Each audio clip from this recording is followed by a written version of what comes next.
kenapa saya tanya ini kerana kita sebagai rakyat marhai ini kadang-kadang tidak tahu ada pengkhususan dan apakah yang yang ada sekarang kan. Okey.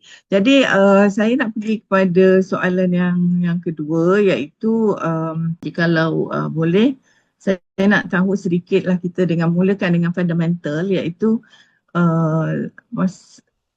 tadi doktor dan Datuk beritahu bahawa bila dengar pertama kali tentang redox tu, you want to find out more sebab sebagai memang itu dah jadi naluri dan nature cara kerja kan. Jadi boleh tak clarify ataupun kongsi dengan kita apakah yang bermain di fikiran doktor bila dengar tentang redox signaling molecules ini? Mungkin dari aspek alignment redox biologi ni dengan prinsip kesihatan badan kita, dan juga mungkin sedikit sebanyak peranan dan keberkesanan bila you infuse redox daripada luar ke dalam badan. So mungkin you would like to tell a little bit tentang apa yang bermain di fikiran bila mula dengar redox signaling molecules ni. Ya, Prof. Of course, pertama kali ni bila dengar tu, kita rasa macam tertinggal lah. Sebab masa belajar dan sepanjang perkhidmatan tu, kita tak ada mendengar tentang istilah redox signaling molecule.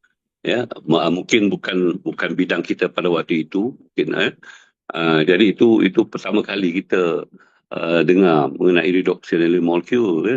Bila mereka memberitahu tentang mitokondria yang menghasilkan redox signaling molecule ini, memang kita masa belajar dulu, kita pergi detail tentang biochem, bagaimana mitokondria itu menghasilkan tenaga, menghasilkan ATP, tetapi tidak ada kita jumpa istilah redox signaling molecule sebagai byproduct dia sama bila dalam proses itu.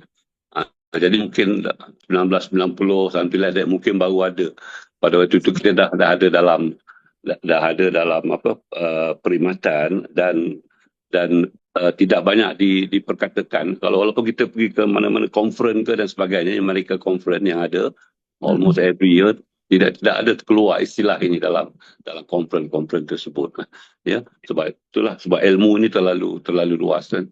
Kalau kita kena pergi cari sendiri untuk go into the detail of it lah. So maknanya perkara itu adalah satu yang baru. Saya nak share juga bahawa kalau masa kita belajar pharmacology kan, ataupun betul lah bidang biochemistry itu, saya apatah lagi lah tahun 80-an memang Krebs cycle tu kita hafal lah kan. Hafal sampai ada keluar nasi lemak dan sebagainya, tetapi tak ada keluar pun langsung redox signaling kan. Jadi bila dapat sesuatu yang baru tu, bagaimana doktor cari di mana ekstranya selain daripada Dr. David Silverman tu? Kita membuat rujukan kita sendiri lah, tapi alhamdulillah lah sekarang ni kita type je dalam Google tu, dia akan keluar lah.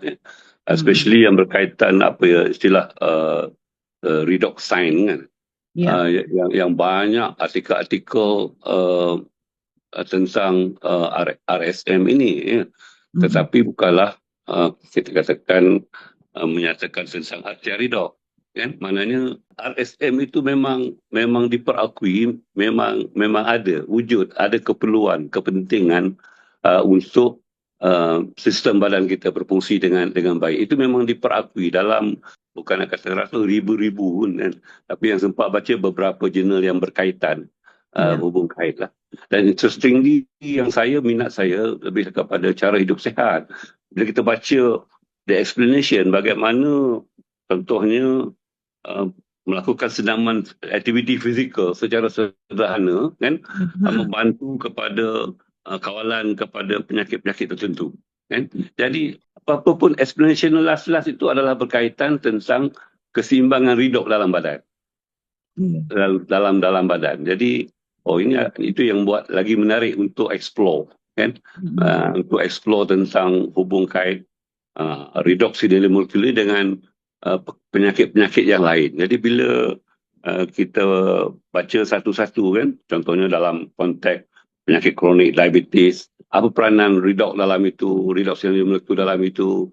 Jadi memang dinyatakan secara jelas oleh pengkaji-pengkaji yang berkaitan, sama ada mereka tu doktor ke, sama ada mereka tu saintis ke, memang diperakui. Yang mana is a genuinely kewujudan redoksi nilai molekul itu dalam tubuh, dan keperluan dan kepentingannya untuk tubuh badan itu, dia memang benarlah. Cuma dia tidak adalah menyatakan tentang khasiat redox kan. Tapi yang keyword dia adalah redoksi nilai molekul.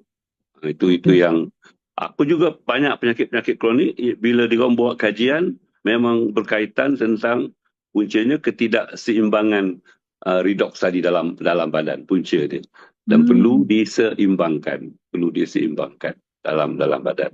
Maknanya pokoknya adalah bila tiada keseimbangan ataupun homeostasis tu, berlakulah kecelaruan di dalam badan. Betul. Jadi sahabat saya mengajar di UPM bahagian medical.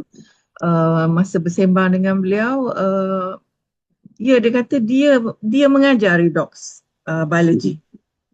Dan dia kata pening lah Kak, dia kata nak cerita tentang redox tu kepada pelajar sebab dia banyak formula dan sebagainya lah. At the same time, jadi memang sekarang ni sudah ada dalam silibus perubatan, sudah dimasukkan redox biology di dalam, tak silap saya dalam fisiologi, tak pasti dalam subjek mana, tetapi sudah mula diajar kepada para medical students kan.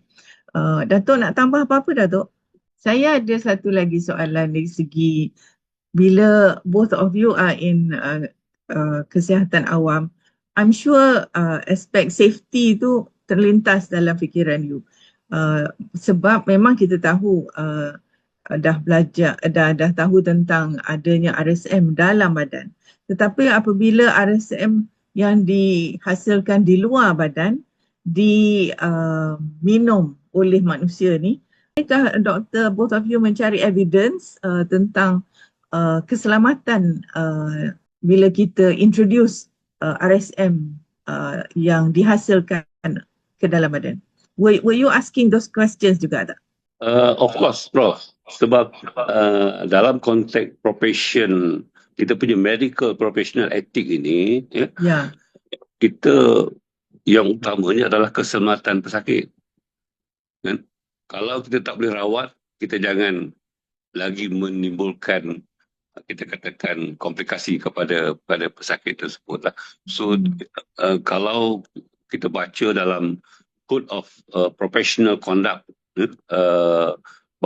yang dikeluarkan oleh MMA ni, yang berkait dengan Medical Act, memang itu adalah keutamaan dari segi patient safety yang perlu menjadi kita punya rujukan utama kita dalam apa juga tindakan yang kita ambil lah.